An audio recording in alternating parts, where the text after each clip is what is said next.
தேனி மாவட்டம் உத்தமபாளையத்தில் உள்ள பிடிஆர் காலனியைச் சேர்ந்தவர் 34 வயதான பிரசாந்த். இவர் ஃபைனான்ஸ் தொழில் செய்து வந்தார்.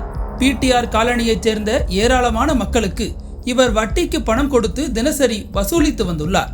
அப்படி தினந்தோறும் வசூலில் ஈடுபடும் போது அதே பகுதியைச் சேர்ந்த அனீஸ் என்பவரது மனைவியுடன் பிரசாந்துக்கு நெருக்கம் ஏற்பட்டுள்ளது. பணம் கொடுக்கல் வாங்கல் விவகாரத்தில் ஏற்பட்ட உறவு தகாத உறவாக ஒரு கட்டத்தில் மாறியிருக்கிறது.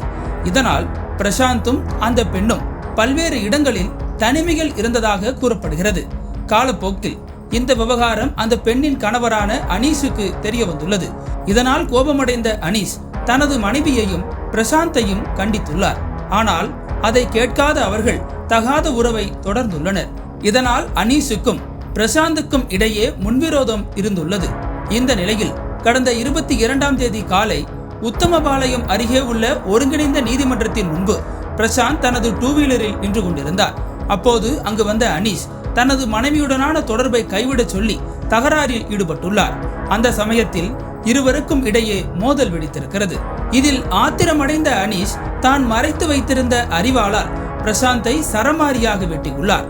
இந்த தாக்குதலில் இருந்து தப்பிப்பதற்காக பிரசாந்த் வெட்டுக்காயங்களுடன் அருகில் உள்ள லாட்ஜுக்குள் ஓடியுள்ளார்.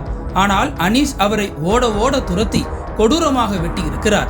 இதில் இரத்த வெள்ளத்தில் சரிந்த பிரசாந்த் சம்பவ இடத்திலேயே உயிரிழந்தார். நீதிமன்றம் பகுதியில் ஒருவர் ஓட ஓட வெட்டி கொலை செய்யப்பட்ட சம்பவம் பெரும் பரபரப்பை ஏற்படுத்தி இருக்கிறது. தகவல் அறிந்த உத்தமபாளையம் போலீசார் உயிரிழந்த பிரசாந்தின் உடலை மீட்டு பிரேத பரிசோதனைக்காக அனுப்பி வைத்தனர்.